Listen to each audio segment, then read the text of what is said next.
Hello. I can't believe it. Time just flies when you're having fun. Hello, Brad here, and welcome to the Weekly Jam.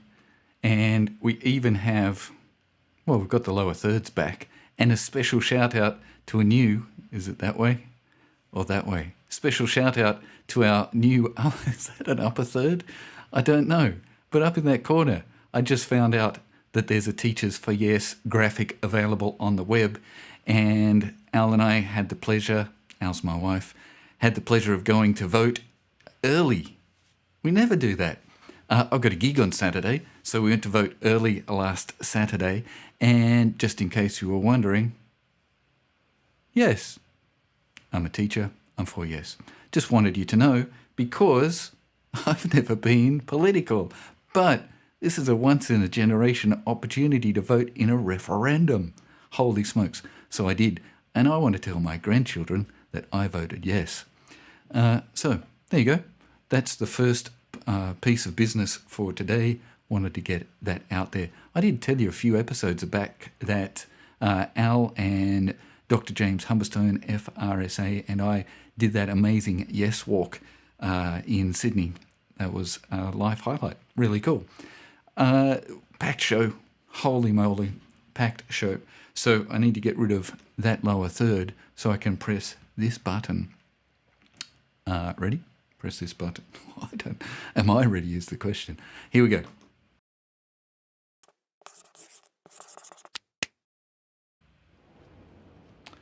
So let's go behind the scenes for some bradagogy to get us started. And, well, boy, been busy behind the scenes. Can't even begin to tell you what I've been up to. So, but I have to. It's kind of the point of today. So have a look at this.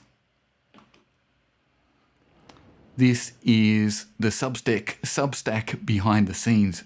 Jeepers, I'm bringing you guys in today. This is Substack behind the scenes, and we've talked about bradagogy, the intersection between Brad and pedagogy.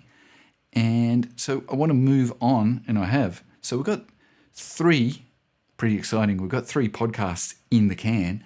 So wanted to move on today and have a look at this one, which I thought was pretty clever. So look, there's a handy button here. We just got 1 new subscriber. Hello, 1 new subscriber, and thanks. You won't be disappointed. I promise. So remember, you can listen to it, but you don't have to. You can read it, or you can read and listen, or you can subscribe, Apple Podcast, Spotify, etc. And so this one, I'm working on a thing, by the way. Don't know if we'll get to it today. Don't know if I want to talk to you about it yet. But I'm working on a train of thought, and this one's all about assumptions and trying not to make an ass of ourselves. And this idea of we act out of our thoughts, and this was pretty awesome from D&M. And if you don't know who they are, I'm not telling you. You have to go back and learn the folklore of GBL. Our thoughts and actions, though, check it out. Intimately, these are the 2 key words, intimately and inextricably linked together. Let's zoom in. Our thoughts and actions are intimately and inextricably linked, holy moly. Our assumptions, beliefs, mindsets, and interpretations inform and drive our actions, and our actions get this feedback to and have an impact on our assumptions and beliefs. And we've talked about this a lot. All of the cats eventually get to this bit, whether teachers realise it or not. And oftentimes we know Rajelski says whether you like it or not. Frary says whether you like it or not, it's happening. So whether we realise it or not, everything we do, every teaching, learning, decision and action we carry out before, during and after we interact with students, taken in the broadest sense, is guided, get this, consciously and non-consciously by what we assume, believe or think about why, what, how, where and when we do what we do and the people we are doing it with and for. Well, notice there at the end, I want to talk to you about this one day in the future. Right at the end, and the people we are doing it with and for. So often in education, I feel like we're doing it to the students.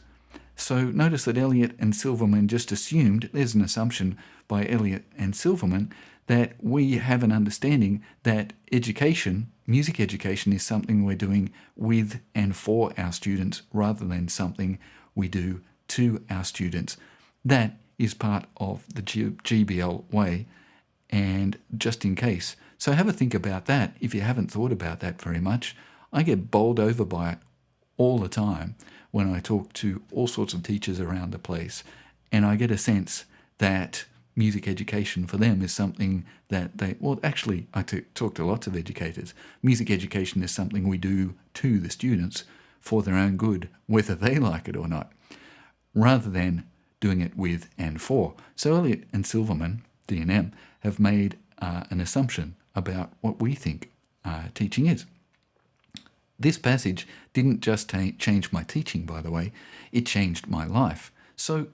But it didn't change my life back there and then I forgot about it. It's changing my life on a daily basis. And that's why I wanted to share this passage with you, because I try to make this part of my practice every day to go, don't forget, our thoughts and actions are intimately and inextricably linked. And that gives me a guiding principle for my day, to have a think about what I'm thinking about. Whether we realize it or not, I said. And I thought this was pretty funny. It gets worse. Staying alert for assumptions is vital because they are stealthy.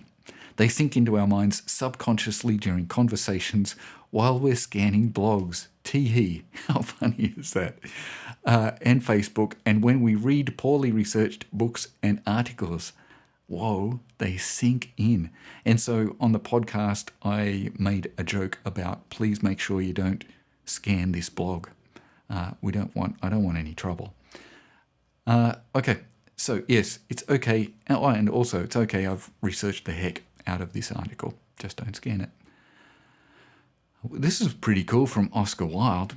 Most people are other people. What?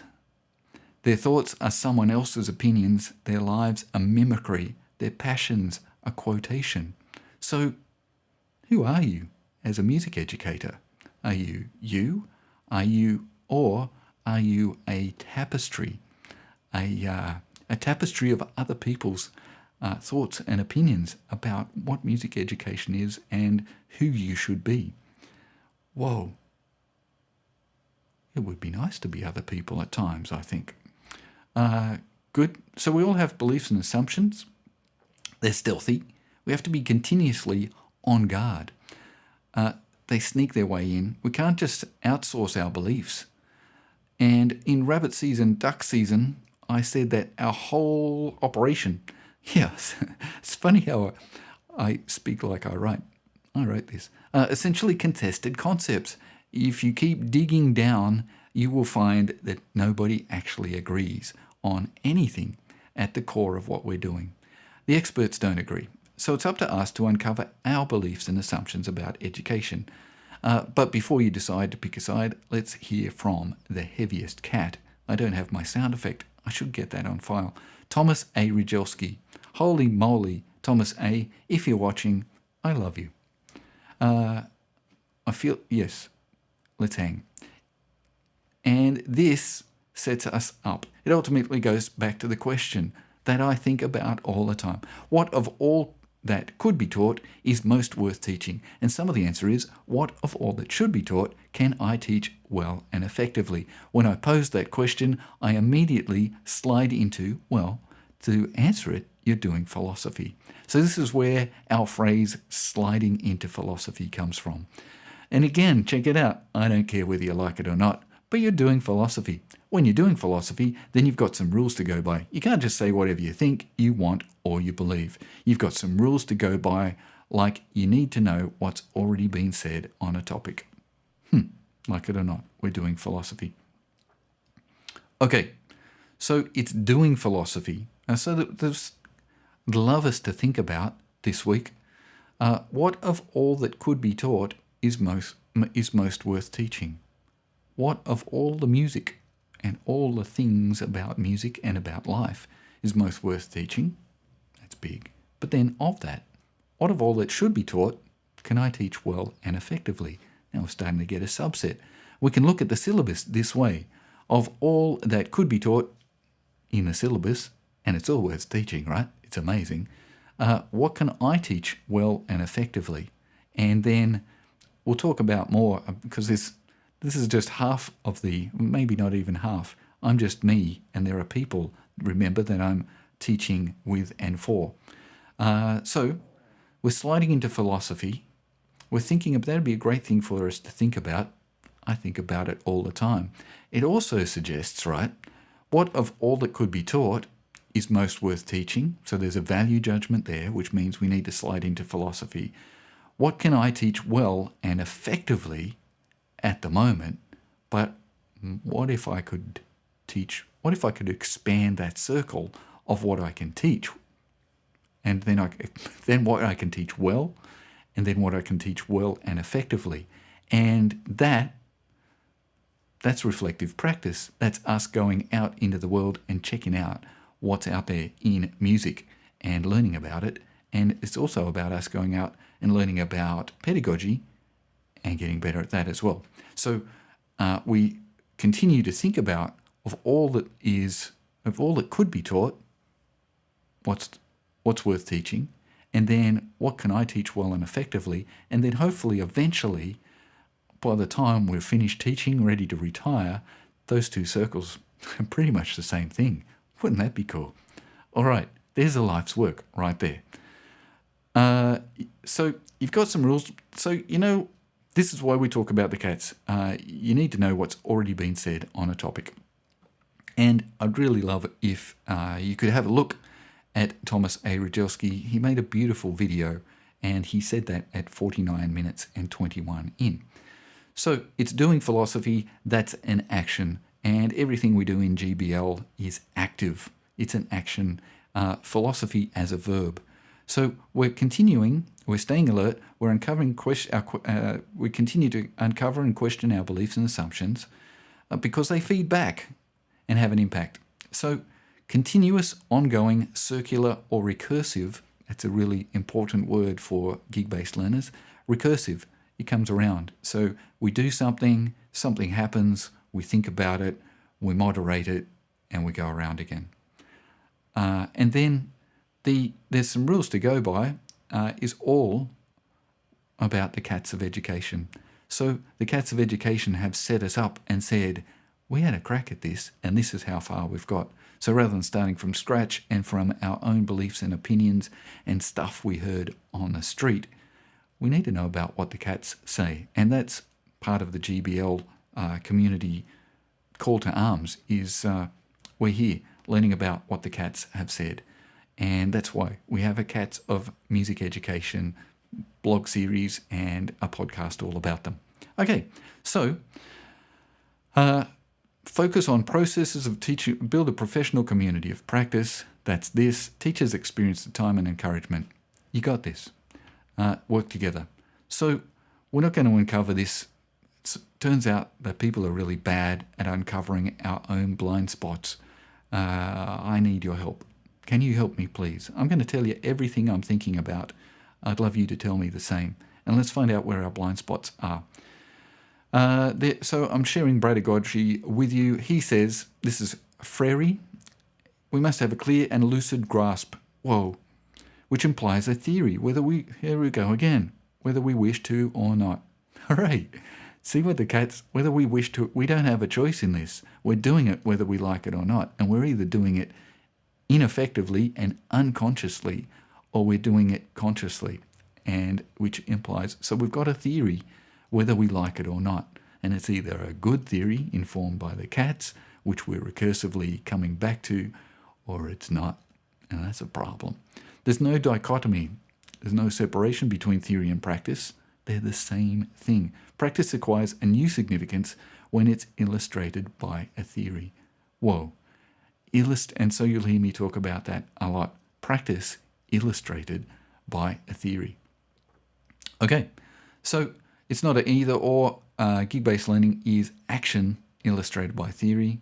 And if we want to teach or act as well-prepared, effective, educative, boy, we need to dig into that word educative. It's really cool. Could change your life. Must get our heads together about, that's what they say, who, why, what, and so I've got a post coming up on that. Lots of questions there. And so, like I've said, our next step is to start asking the right questions, get our heads together, and try not to make an ass of ourselves. So, that's where I'm at. Well, that was where I was at in that post. We've still got 2 posts up our sleeve that I want to talk to you about. If you'd like to interact, please join our GBL community of practice, and we have a text-based chat where we talk about that. And also, after this meeting today at 4:30, we'll open up Zoom we have a special link for our community members. We'll open that up and we can talk about everything that is coming up. So speaking of coming up,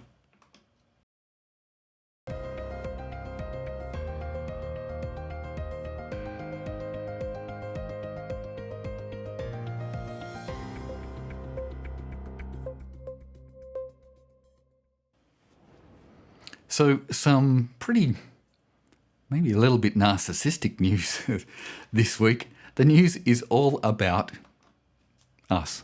Check it out. New merch. So, right here is the new GBL Dial t-shirt. And this is right there. I think that's it. So we've got I think we have a couple of brand choices, but I'm not sure. So this one is, well, let's have a look. Don't know if it tells us, but it's really nice. And as you can see, looks lovely on this fellow. He doesn't work for us. Okay, so there's a new, beautiful, stretchy sort of a t-shirt. And when they come, they smell like vinegar, just between us, if that's your thing. So vinegar-scented GBL t-shirts, new and improved fabric. And I wish I knew what the brand was, but I don't. And it's probably written there somewhere. So there's that, okay. But wait, caps. Imagine if you didn't have any hair and you could get, or if you have hair. I've noticed, well, look, this person has hair. And apparently this is blue denim, black denim. We haven't got them yet. One is on the way. Pete's going to get one, and we're going to see what it looks like with hair. I think it's a black one. Really excited about that. And this is I'm not sure. I think we're going to call this the Matt. We might call this the Matt GBL community member. This is prototype.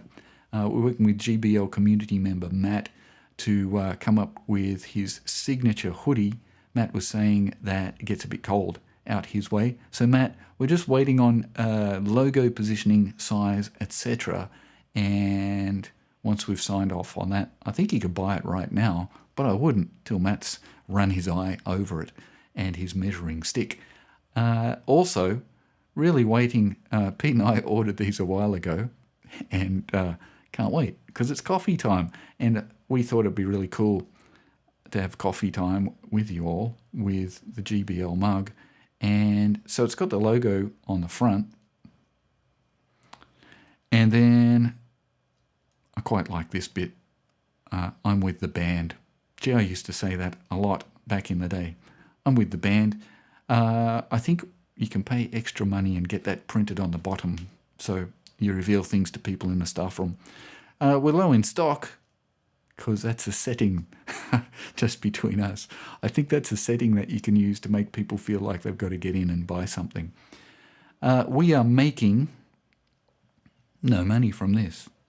I don't know why. Why would you make merch and not make any money? Turns out, free delivery, and I think that covers our costs. So, there you go. It's beautiful.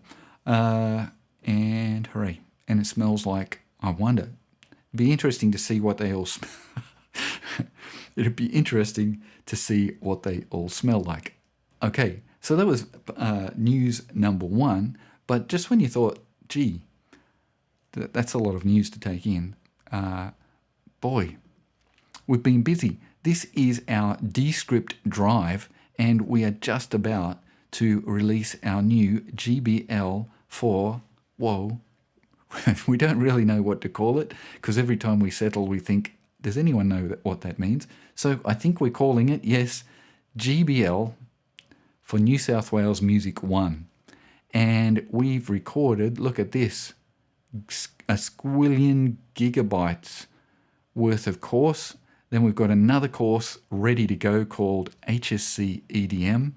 And we walk you through an actual student talks about how he did EDM for the HSC and wrote compositions and performed and did all sorts of crazy stuff and got a really good mark just between us. Let's never talk about marks again. So we've got that, and then oh yeah, I use Descript for my podcast as well. So that's all there. And down the track, I want to talk to you about Descript, but not today. I just wanted to say, look, Year 11 performance, how our Canvas homepage works, etc., etc., etc. And even this one was really cool, crafting the HSC gig. Pete and I went on a spiel about like a 4 gigabyte, 40 minutes of gold. This is gold. Nobody tells you about this stuff. We think it's amazing, and we got so jazzed.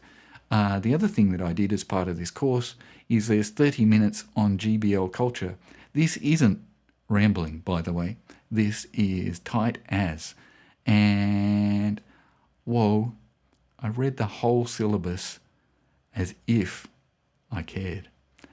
This was so helpful. I do it all the time. I read the syllabus a lot. I can't wait to share this with you. And as you know, I was part of the syllabus, a group that wrote about the new draft syllabus.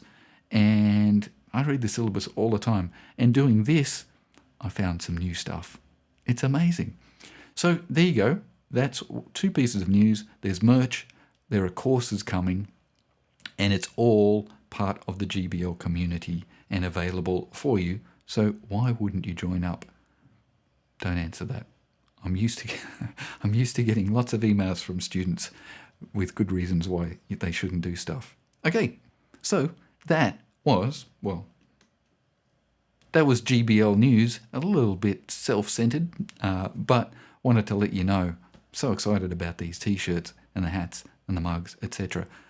But even more excited about the courses, holy moly, and sharing some of our stuff with you. So, let's move on. Robot Roundup. AI news for music education. OMG. I was in class yesterday at the University of Technology, Sydney, where I teach a course called Teaching and Learning with Digital Technologies. And it's for all kinds of teachers, not just music teachers. And one of the English people said, it's an Australian person who teaches English, disambiguation, said, "Hey Brad, I'm sure you're across this." And I had a harumph. I think I fessed up and said, no, I have no idea. So this is sick. So there's a guy, a rapper called Lupe Fiasco, and he's worked with our good friends over at Google. Stop me if you've already heard about this. But this is sick.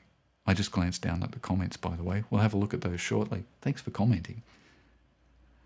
So, ready? This is AI. So, AI-powered tools for, rappers, writers, and wordsmiths. That's us. All right. So, that was that. And then to get into it, there's this and the tools. So, check this out. This is going to blow your mind. So there are similes, explodes, unexpects, chains, whatever the POV, alliteration, acronyms, fuses, scenes, and unfolds. And for each one of these, check it out. So what are we're doing? I quite like similes. And look, the colors change. Holy young person. They're even young person's colors. Simile, and then you can watch Lupe if you want. And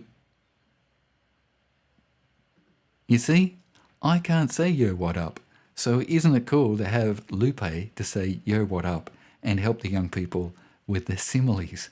And so I watched this young person, this young beginning teacher yesterday work through how you could use this as an English person, which was amazing. There's some incredible cross-curricular tie-ins with this. And you just enter, like it says, enter a thing. I like pools. Let's try pools. You could speak into it if you wanted. And this is so funny. We riffed on this for ages yesterday. The temperature. That's so funny. And then you just run, Forrest, run. And then down here, off you go, standard large language model stuff. I was just about to wrap it. The pools of water in the forest were like mirrors. Do you notice how Americans say mirrors as one syllable now? Reflecting the sun's rays, sending shards of light dancing through the trees, etc., etc. You can look under the hood. There's this thing to have a look at, Home the Tools, about it's Google and a wrapper. And anytime I think you can put somebody in front of the young people who says,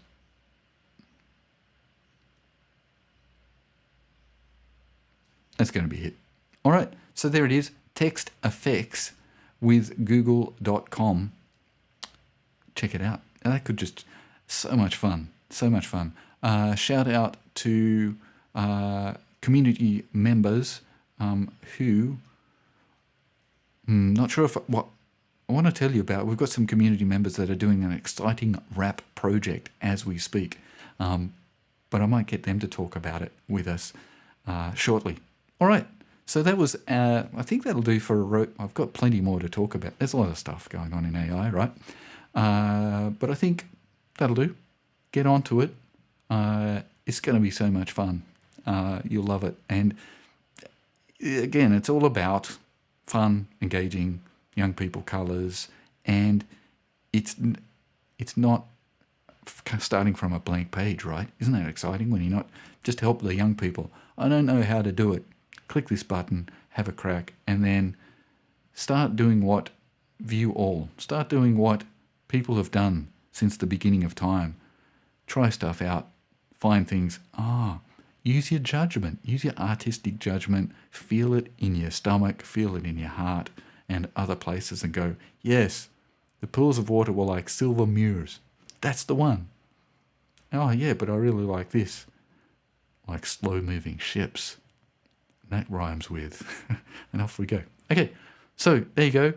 Robot Roundup, text effects with a young person who says, yo, what up? Who wouldn't love it? And that is our Robot Roundup for this week.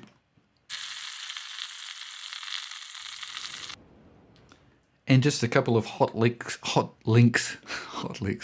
That's giving the game away.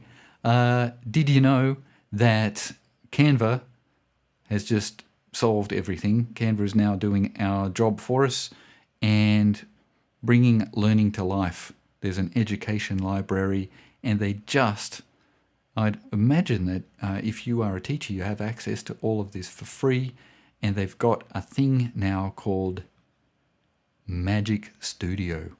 All of the YouTubers are on it to help you, and essentially if we go into the Magic Studio, there's a beautiful video. And I wanted to ask you, how come Canva makes better videos than teachers when we're qualified to teach people stuff? This is beautiful. I wish I could make things like that. Well, it might have to do with $1 squillion. Okay, I just answered my own question. Magic Studio, it's all magic, and some of it works. By the way, there's a lot of hype, and about 50% of it works, but it gets better every week. It's amazing. It's happening really quickly. So there's that, and then there's this bringing learning to life and teach engaging lessons, and you can just ready to teach, create and deliver, and AI-powered tools save time. I don't think you will. I think you'll find that it's not quite what you want. So, but create and deliver lessons your way, maybe, and where your classroom, maybe. Just wanted to let you know that Canva is on the move. And then speaking of on the move, just one last link. This, and again, I learned about this from a young person. This is really cool. So Pete and I have done lots and lots Back in the day, it was death by student presentation.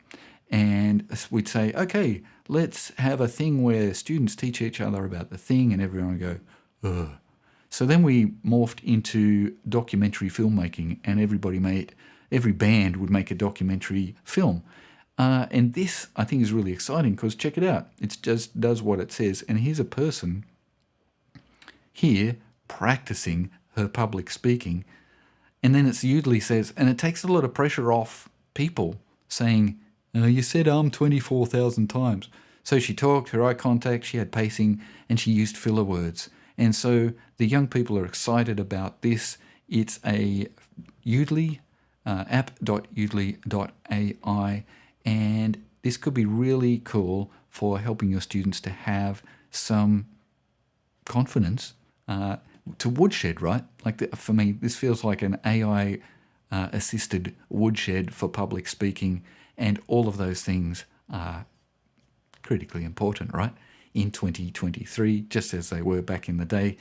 But now we have to speak to camera, we're podcasting, we're doing job interviews all the time and trying to get promotions and stuff. So what a cool thing to get onto. I just used a filler word.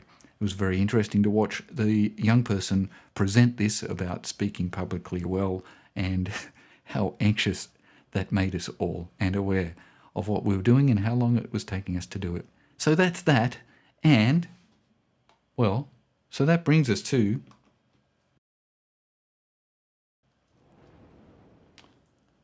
the FAQ QQ.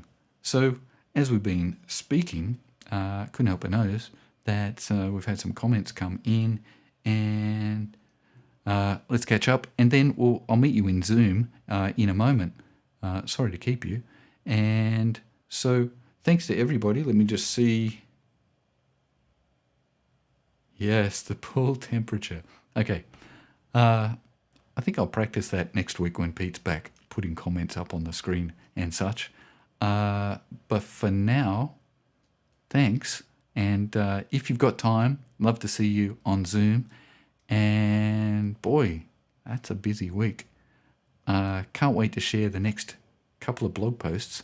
And wanted to say too that the next season, so that we went on a 2-week hiatus with the blog. The next season, there's 6 episodes to come, which will give us, I think, a 13-episode season for this year. And then we'll be back, depending on how things go, back again next year. So I've got 6 podcasts lined up that I hope to share over the course of the term, which may or may not start next Monday. We'll see how we go. So thanks for being part of the jam this week, and I'll see you next time, unless you're in Zoom.